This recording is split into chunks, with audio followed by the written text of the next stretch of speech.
Minor এডুকেশনের সাজেশনমূলক ক্লাসে তোমাদের প্রত্যেককে স্বাগত। মাইনর এডুকেশন থেকে আমাদের যে সিলেবাসটা পড়তে হয় তার টাইটেলটা তোমরা এখানে দেখতে পাচ্ছ। এই সিলেবাসের উপর ভিত্তি করে 6 এবং 10 নম্বরের অত্যন্ত গুরুত্বপূর্ণ প্রশ্নাবলীর লিস্ট তোমাদের সামনে আজকে আমরা আলোচনা করব।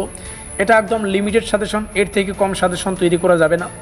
আর প্রত্যেকটা প্রশ্ন বাংলা এবং ইংলিশ উভয় ভার্সনই আলোচনা করা আছে। প্রথমে আমরা বাংলা ভার্সনটাকে আলোচনা করে নেব, তারপরে ইংলিশ ভার্সনটা।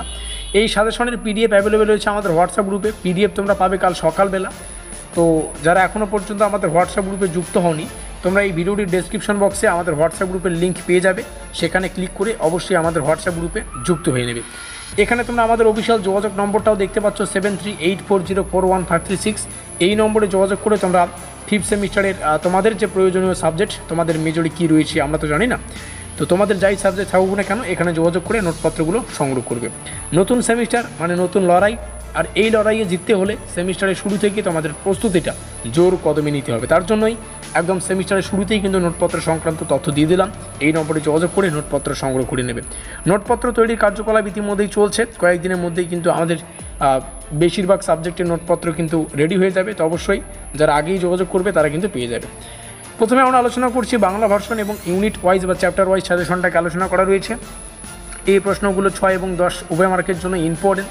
যেমন যোগাযোগের ধারণা ও প্রক্রিয়া, যোগাযোগের প্রধান প্রতিবন্ধকতাগুলি আলোচনা করো। এখানে যে বিষয়গুলো দেখতে পাচ্ছ ওটি দেখে নেবে। ভাষার ধারণা ও কার্যাবলী সম্পর্কে আলোচনা করো। যেমন এই প্রশ্নটা, যোগাযোগের প্রধান প্রতিবন্ধকতাগুলি ব্যাখ্যা করো। প্রশ্নটা ঘুরিয়ে পেঁচিয়ে বিভিন্নভাবে আসতে পারে। যোগাযোগের বাধাগুলো আলোচনা করো। তো এভাবেই কিন্তু প্রশ্নগুলি আসে। এই প্রশ্নটা 6 মার্কের জন্য আসতে পারে, আবার 10 মার্কের জন্য আসতে পারে। তো মধ্যা কথা হচ্ছে প্রশ্নাবলীকে পড়ো, পরীক্ষা ঠিক যেভাবে আসবে সেভাবে লিখে দিবে। পরবর্তী প্রশ্নগুলো দেখতে পাচ্ছ এখানে দ্বিতীয় চ্যাপ্টার থেকে।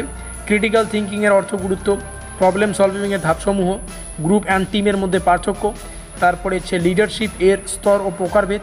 চ্যাপ্টার 3 আইটিসি ইন এডুকেশন রয়েছে সম্ভবত। এখান থেকে শিক্ষাক্ষেত্রে আইটিসি এর ধারণা, শিক্ষা প্রশাসন ও গবেষণায় আইটিসি এর ব্যবহার, অনলাইন, তারপরে এগুলো একটু দেখে রাখবেন। পরের চ্যাপ্টারের প্রশ্নাবলী এখানে থেকে রয়েছে, একটু দেখে রাখবেন। আমরা নিচে আসবো, নিচে এসে পরবর্তী প্রশ্নগুলিকে দেখে নেব। সম্ভবত এটা তো আমাদের পরবর্তী প্রশ্নগুলো দেখে নাও। চ্যাপ্টার 5 প্র্যাকটিকাম, এখানে যে সমস্ত প্রশ্ন রয়েছে তো একদম লিমিটেড প্রশ্ন তোমাদের সামনে শেয়ার করা হলো। প্রতিটা প্রশ্ন অধ্যায় থেকে 2-1টা প্রশ্নকে আমরা রেখেছি। আর এর বাইরেও প্রশ্ন আসতে পারে, কেন আসবে না, আসতেও পারে। তো আমাদের যে সমস্ত প্রশ্নাবলীকে গুরুত্বপূর্ণ মনে হয় সেগুলোই তোমাদের সামনে শেয়ার করলাম। আশা করি তোমরা এখান থেকে কমন পেয়ে যাবে। মিলতে হয় পরের কোনো সাজেশনমূলক ক্লাসে।